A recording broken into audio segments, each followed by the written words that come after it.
Assalamualaikum warahmatullahi wabarakatuh. Nama saya Hisyam. Saya akan menjelaskan mengenai rekursif dari mata kuliah analisis dan strategi algoritma. Oke, langsung saja ke materinya. Rekursif. Apa itu rekursif? Rekursif itu salah satu metode dalam dunia matematika di mana definisi sebuah fungsi yang mengandung fungsi itu sendiri. Nah, contohnya itu ada fungsi pangkat, fungsi faktorial, dan barisan Fibonacci. Kemudian dalam fungsi pangkat x, y, kita tahu bahwa semua bilangan selain 0 jika dipangkatkan dengan 0 nilainya sama dengan 1. Dan jika dipangkatkan x dipangkatkan dengan y lebih dari 0, maka hasilnya sama dengan x dikalikan dengan x dipangkatkan y kurang 1. Selanjutnya jika ditulis dalam notasi matematika definisinya adalah x pangkat y sama dengan 1. Jika y sama dengan 0, maka x pangkat y sama dengan x dikali x y pangkat y dikurang 1. Jika y-nya lebih dari 0, maka definisi y lebih dari 0 bentuk pangkat muncul kembali di sisi kanan. Itulah yang disebut rekursif. Selanjutnya, definisi rekursif selalu memulai dengan kasus penyetop, pemberhenti, atau kasus dari suatu permasalahan. Dalam hal ini terjadi ketika nilai y-nya 0. Definisi rekursif yang lebih kompleks mengandung inti dari permasalahan yang akan dibacakan. Nah, inti dari permasalahannya itu seperti yang terjadi ketika nilai y-nya itu 0. Kemudian lebih sederhana, dan jika x dikalikan dengan y, kini dibentuk pemakatan menjadi lebih sederhana, yaitu y kurang 0 dikurang 1. Hal ini dimaksudkan untuk mengiring masalah kompleks ke kasus dasar. Untuk x sama dengan 10 dan y sama dengan 0, maka hasil dari x pangkat y adalah 1. Nah, untuk x sama dengan 10 dan y sama dengan 3, maka hasilnya dapat digambarkan sebagai berikut. Di sini ada 10 pangkat 3, kemudian turun lagi ke 10 pangkat 2, kemudian turun lagi ke 10 pangkat 1, dan yang terakhir 10 pangkat 0 yang hasilnya 1.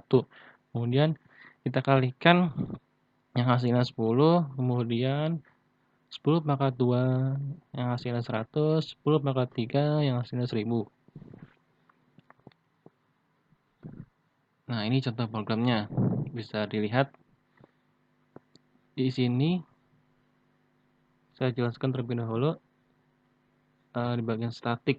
Statik itu digunakan untuk mendeklarasikan variabel atau metode fungsi yang berdiri sendiri perlu instan dari suatu kelas. Nah, kemudian in a merupakan parameternya. Selanjutnya if a sama dengan 1 dan atau a sama dengan 0. Jika a 1 atau a-nya 0, dia akan mengambilkan nilai dari 1 faktorial sama dengan 1 dan 0 faktorial sama dengan 1. Maka hasil programnya seperti ini. Masukkan angka 8. 8 faktorial adalah 40.320. Selanjutnya menara Hanoi. Ini gambar dari menara Hanoi. Ada piringan A, B, C. Menara Hanoi. Di sini ada 3 cara untuk memindahkan n piringan dari tiang 1 ke tiang 3. Di antaranya, pindahkan n kurang 1 piringan dari tiang 1 ke tiang 2. Yang kedua, pindahkan 1 piringan terbesar dari tiang 1 ke tiang 3. Kemudian pindahkan n kurang 1 piringan dari tiang 2 ke tiang 3. Untuk H, memindahkan n piringan. Yang pertama, H, n kurang 1 untuk pemindahan. Yang kedua, 1 pemindahan. Dan yang ketiga, H dalam kurung n kurang 1 pemindahan. Total ada 2H dalam kurung N kurang 1 plus 1. Nah, ini rumus dari menara Hanoi.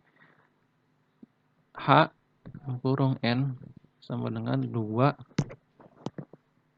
dikali H dalam kurung N kurang 1 tutup kurung ditambah 1. Nah, algoritmanya jika N sama dengan 1 atau jika N bernilai 1, maka dipindahkan piringan dari A ke C. Jika tidak, pindahkan N kurang 1 piringan dari A ke B menggunakan C sebagai tampungan. Atau pindahkan N kurang 1 piringan dari B ke C menggunakan A sebagai tampungan. Nah, ini fungsi yang didefinisikan secara rekursif di bagian materi Hanoi. Langkah-langkahnya yang bisa di domain bilangan cacah. Langkah pertama, langkah basis definisikan nilai fungsi pada saat 0. Yang kedua, langkah rekursif. Berikan aturan untuk mencari nilai fungsi setiap bilangan bulat berdasarkan nilai fungsi pada bilangan bulat yang lebih kecil. Nah, jadi pada saat mencari nilai fungsi, dia akan berikan nilai fungsi dengan bilangan bulat yang terkecil. Contoh fungsi yang didefinisikan secara rekursif. Diketahui f0-nya 3. Kemudian f dalam kurung n ditambah 1 sama dengan 2f dalam kurung n ditambah 3. Maka f0-nya 3. Kemudian f1-nya sama dengan 2f dalam kurung 0 ditambah 3 sama dengan 2f0. 2 dikali f0-nya 3 ditambah 3 sama dengan 9. Kemudian f2 sama dengan 2f dalam kurung 1 ditambah 3 sama dengan 2. F1-nya kita ambil dari hasil F1 yang di atas, yaitu 9. Kemudian ditambah 3 sama dengan 21. F3-nya sama dengan 2F dalam kurung 2 ditambah 3 sama dengan 2 dikali kita ambil hasil dari F2, yaitu 21. Kemudian ditambah 3 sama dengan 45. Dan terakhir F4 sama dengan 2F dalam kurung 3 ditambah 3 sama dengan 2 dikali kita ambil hasil dari F3 itu 45. Kemudian ditambah 3 hasilnya 93. Selanjutnya Fibonacci. Deret Fibonacci adalah suatu deret matematika yang berasal dari penjumlahan dua bilangan sebelumnya. Contoh 1, 1, 2, 3, 5, 8, 13, 21, dan seterusnya. Nah, ini rumus Fibonacci. F dalam kurung N sama dengan F dalam kurung N kurang 1 ditambah F dalam kurung N kurang 2. F dalam kurung 6 sama dengan F dalam kurung 6 kurang 1 ditambah F dalam kurung 6 kurang 2. Hasilnya 8. Yang jika dijumlah 5 tambah 3 hasilnya 8. Kemudian algoritma Fibonacci.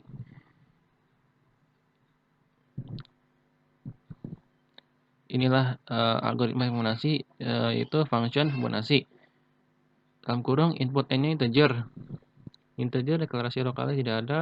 Deskripsinya jika n bernilai 1 atau n bernilai 2 atau hasil dari Fibonacci n kurang 1 ditambah Fibonacci n kurang 2.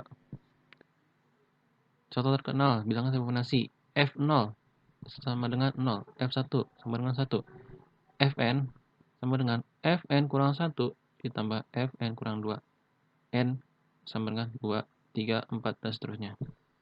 Nah, di sini f0 itu 0, f1-nya itu 1. Nah, f2-nya kita ambil rumus dari fn. F2. F1 ditambah F0. F1-nya tadi 0, F0-nya itu 0. Kita masukkan, maka berjumlah 1 dan seterusnya sampai F6. Kemudian tunjukkan bahwa untuk N lebih dari 3, Fn kurang dari A pangkat N dengan A sama dengan dalam kurung 1 ditambah akar 5 dalam kurung dibagi 2. Selanjutnya himpunan yang didefinisikan secara rekursif di bagian Fibonacci. Langkah-langkah dalam mendefinisikan suatu himpunan secara rekursif. Langkah basisnya spesifikasi koleksi awal dari anggota. Kemudian langkah rekursifnya mendefinisikan aturan konstruksi anggota baru dari anggota yang telah diketahui. Yang terakhir, kelebihan dan kelemahan rekursif. Kelebihan dari rekursif itu sendiri yaitu yang pertama, solusi sangatlah efisien. Kemudian dapat memecahkan masalah yang sulit dengan tahapan yang mudah dan singkat. Kemudian kelemahan, di sini ada kelemahan dari rekursif itu sendiri, yaitu ada sulit dipahami. Sulit dipahami, kemudian perlu stack besar atau stack overrun. Oke, cukup sekian dari saya. Kurang lebih yang mohon maaf, saya pamit. Wassalamualaikum warahmatullahi wabarakatuh.